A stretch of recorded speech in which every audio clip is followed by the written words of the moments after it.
दुनिया का कितना भी दरिद्र व्यक्ति हो, चाहे दुनिया का कोई व्यक्ति ऐसा हो जिसका कभी व्यापार चलता ही नहीं हो, उसने 50 बार बदल के देख लिया, फैक्ट्री चली नहीं रही, जिस काम को करने के लिए जाते हैं वो काम टल जाता है, आज की जगह कल, कल की जगह परसों, परसों की जगह नरसों, काम होता ही नहीं। बेटा बेटी का संबंध करने जा रहे हैं पर हो ही नहीं रहा।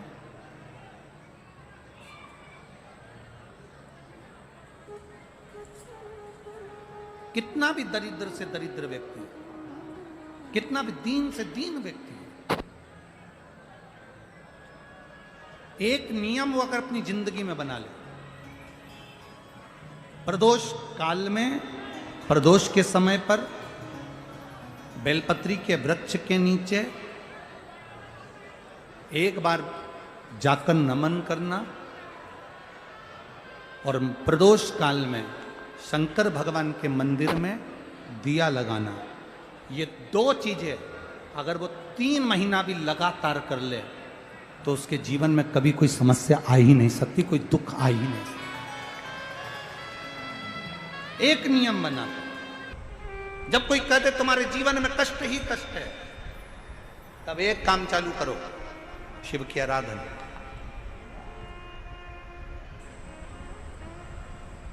तब एक काम चालू करो, भगवान शंकर की आराधना। 3 चीजें अपना लो। पहले नंबर पर शिव जी के मंदिर में 1 लोटा जल चढ़ाना।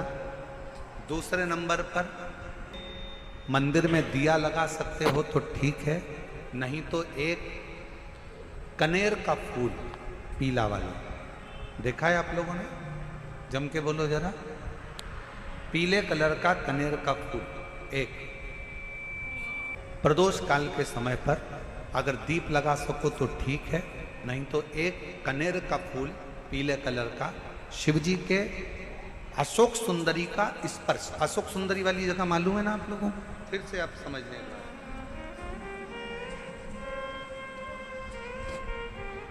ये शिवलिंग, जलाधारी, ये चरण, राइट में गणेश जी, लेफ्ट में कार्तिकेय जी, मध्य भाग में जो एक मोटी सी लाइन होती है वो अशोक सुंदरी का स्थान होता है।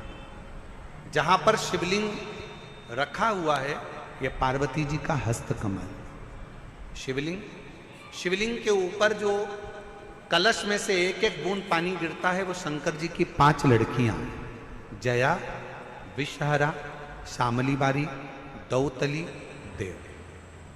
शिव जी के 6ठे नंबर की लड़की अशोक सुंदरी मध्य भाग में। जब एक कनेर का फूल प्रदोष काल में अशोक सुंदरी वाली जगह पर स्पर्श कराकर शिव जी को समर्पित करना। 3 क्रम है, अगर बन सके तो करो। पहला 1 लोटा जल चढ़ाना।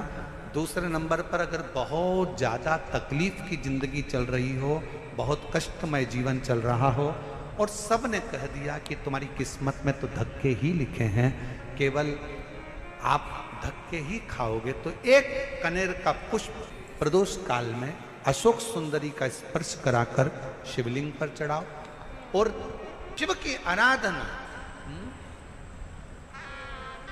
और दिल से बाबा को पुकारते रहो। श्री शिवाय नमस्तु,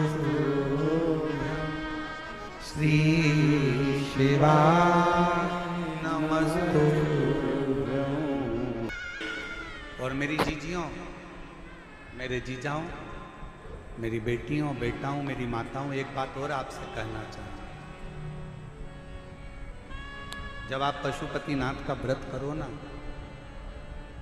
पशुपति व्रत को अगर आप धारण करो, या सोमवार का व्रत करो, या शिवरात्रि का व्रत करो, या प्रदोष का व्रत करो, या आप शंकर जी के मंदिर में जाकर कोई उपास, कोई व्रत, कोई पूजन कर रहे हो ना, तो एक निवेदन और आज इस व्यासपीठ से करें आप लोगों के लिए। आपकी पूजन की थाली में सब कुछ है, सब कुछ।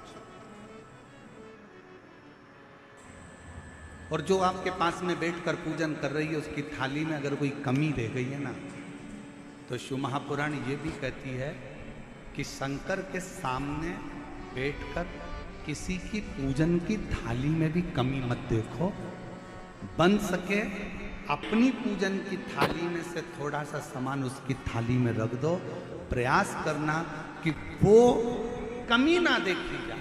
अगर हम भगवान की साक्षी में भी अगर कमी देखेंगे तो हमारे जीवन में कमियां बढ़ती चली जाएगी। हम क्यों कमी? गुरुजी हमारी टेम्परेरी नौकरी है, बहुत कष्ट में हम, क्या करें हम? कहीं मत जाओ, तुम्हारे नजदीक में जो शंकर का मंदिर है उस मंदिर में जाकर झाड़ू लगाना प्रारंभ कर दो, तुम्हारे शिव जी के मंदिर में कहीं पोछा लगाना प्रारंभ कर दो, तुम्हारे शंकर के मंदिर में थोड़ा सा चंदन घिसना प्रारंभ कर दो। नौकरी पर जाओ, ड्यूटी पर जाओ, बच्चों को संभालो, परिवार को संभालो, उसमें से थोड़ा सा समय शंकर जी को देना प्रारंभ करो।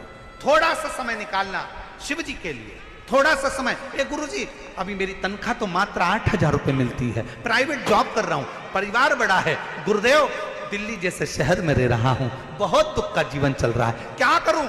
किसी को हाथ नहीं दिखाना, किसी को पत्रिका नहीं दिखाना, किसी को भाग्य नहीं दिखाना, अब जो कुछ दिखाना अपने शंकर को दिखाना, उसके मंदिर में सेवा करना प्रारंभ करो। और मेरे बाबा तेरी सबसे बढ़िया। यदि कोई एक बार भी शिवालय की ओर चले जाता है, शंकर की ओर बढ़ जाता है, शिवालय की ओर बढ़ जाता है, तो उसके पितर, उसके पूर्वज और उसके जीवन में कितने भी दोष हों, वो सारे के सारे दोष समाप्त होते चले जाते हैं, सारे दोष। और शायद इसीलिए शिवजी पर चढ़ाया गया एक लोटा जल हमारे घर का पितृ दोष हो चाहे अन्य दोष हो, वो भी समाप्त कर दे। कितना सुंदर कहा है। जब जिंदगी बहुत संघर्ष में चल रही हो, बहुत दुख का जीवन चल रहा हो, बहुत कष्ट का जीवन चल रहा हो, बहुत कष्टमय जीवन चल रहा हो, तब शमी के 5 पत्ते, शमी के 5 पत्ते, एक दुर्वा के साथ एक अक्षत चावल का एक दाना, वो भी हल्दी में भिंगोया हुआ हो या केसर में भिंगोया हुआ हो, शमी पत्र 5, एक दुर्वा, एक चावल का दाना, जो दिल से हृदय से बेलपत्री के वृक्ष के नीचे पार्थिव लिंग का निर्माण कर कर मट्टी का शिवलिंग बनाकर प्रदोष काल में, मतलब शाम के समय पर शिवलिंग बनाकर उस पे जल चढ़ाकर, जो ये 5 शमी का पत्र, एक दुर्वा और एक चावल का दाना, अपनी कामना कर कर जो दुख चल रहा है बाबा से विनय कर कर एक एक पत्ता जब समर्पित कर दे, फिर एक दुर्वा समर्पित कर दे, फिर एक चावल का दाना समर्पित कर दे और बाबा का वहीं पर पुनः विसर्जन कर दे, 3 महीना तो जाने दो, 15 दिन के अंदर वो दुख कटता जरूर है, चाहे कोई भी दुख, किसी भी तरह का दुख क्यों हो। एक बेलपत्र के वृक्ष की परिक्रमा करने वाले को हजारों अश्वमेघ यज्ञ का फल प्राप्त हो जाता है, हजारों अश्वमेघ यज्ञ का फल प्राप्त हो जाता है। उसी तरह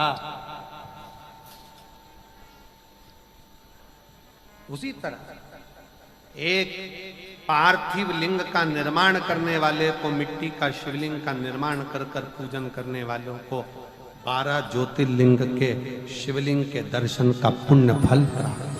बहुत ध्यान लगा कर सुनिए। एक बेलपत्री और उस बेलपत्री में एक चंदन की बिंदी और एक अक्षत का दाना मात्र रखकर भी अगर शिवालय पर चढ़ा दी जाती है, आएंगे दीवा एक बेलपत्री, एक चंदन का बिंदी और चंदन फिर निवेदन करेंगे। आज के जमाने में तुम लोग सब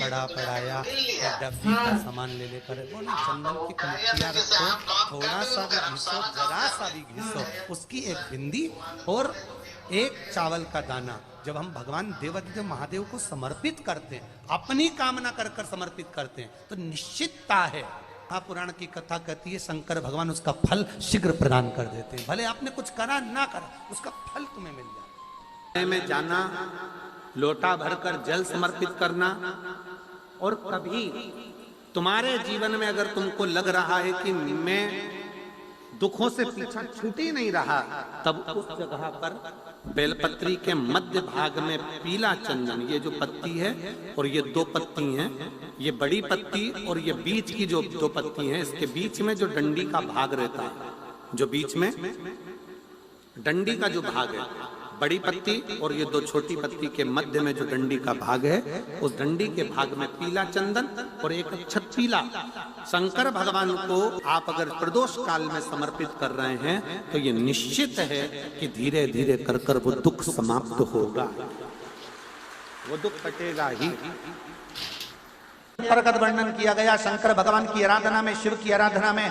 जब तुम्हें लगता है कि तुम्हारा व्यापार नहीं चल रहा, कोई तुम्हें धोखा दे रहा है, लक्ष्मी नहीं आ रही, बहुत चिंता में पड़े हुए हो, बहुत टेंशन में जिंदगी चल रही है, बहुत बीमारियां तुमको घेर ली है और चारों तरफ अंधेरा ही अंधेरा नजर आ रहा है, तुमने विचार करा अब मैं तो मर जाऊं तो अच्छा, मैं सुसाइड कर लूं तो अच्छा, मैं मर जाऊं तो अच्छा। तो मरने से पहले एक काम कर कर देखना, शंकर भगवान की आराधना कर कर देखना, शिव पर एक लोटा जल चढ़ा कर देखना, और ज्यादा चिंता ज्यादा टेंशन हो तो बेलपत्री के जड़ को घिसकर उसका चंदन बनाकर शंकर को लेपन कर कर उसकी भी आराधना कर कर देखना कि बेल चंदन का फल क्या।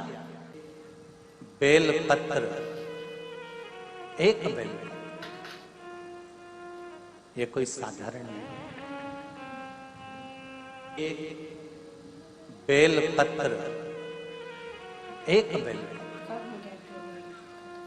ये कोई साधारण नहीं,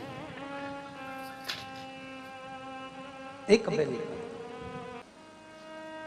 इसकी नीचे की डंडी से लेकर ये दो पत्तियां जहां लगी हैं, और दो पत्ती से लेकर ये बीच की जो पत्ती है उसमें जो गेप है, उसमें जो जगह है, दिख रही है आपको?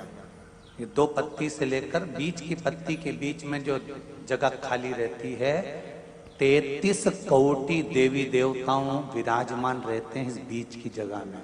जब शिव जी को चढ़ाया जाता है तब इस पत्ती के बीच की जगह शंकर के शिवलिंग पर रखा जाता है, तो शिव जी इतने प्रसन्न होते हैं कि मेरी स्तुति करने के लिए ये भक्त 33 कोटि देवताओं को लेकर आया है, मेरी स्तुति करने के लिए। लोग चावल लाए, लोग अंबारियां लाए, धन लाए, दौलत लाए, संपदा लाए, पर एक शंकर का भगत ऐसा होता है जो एक बेलपत्री के रूप में 33 कोटि देवताओं को, 64 योगिनियों को, आदि शक्तियों को शंकर को समर्पित करता है।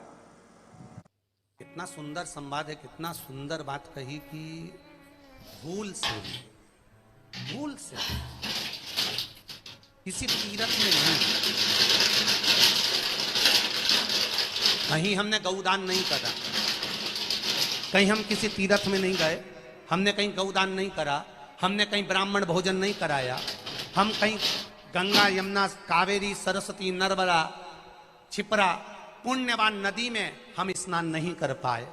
शिव महापुराण की कथा कहती है भूलवश भी अगर पिपलेश्वर या बटकेश्वर किसी शिवालय पर भूल से भी अगर एक लोटा जल चढ़ जाता है, तो देवादिदेव महादेव सारे तीर्थों का फल अपने आप प्रदान कर देते हैं। भूल से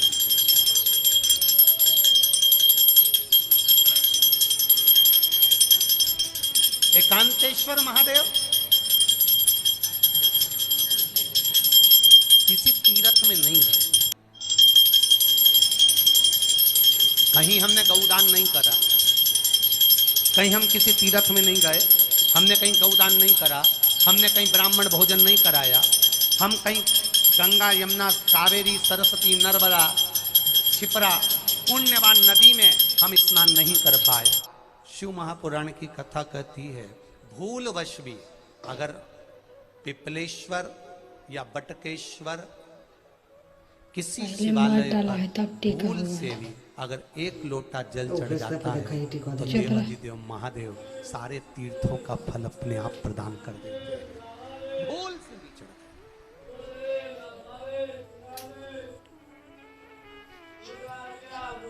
जाए। एकांतेश्वर महादेव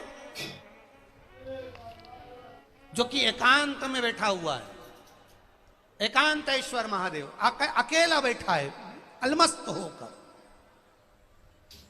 आप जा रहे हो गाड़ी लेकर, आप 4 व्हीलर गाड़ी में जा रहे हो, ट्रैक्टर में जा रहे हो, ट्राली में बैठकर जा रहे हो, क्रूजर में बैठकर जा रहे हो, 2 व्हीलर गाड़ी में बैठकर जा रहे हो, और एकांतेश्वर महादेव का मंदिर दिख गया, कोई एकांत में, भले उसका नाम नहीं मालूम तुमको कि कौन सा महादेव, और अकेला बैठा है जंगल में, वृक्ष की छांव में, एक ओटले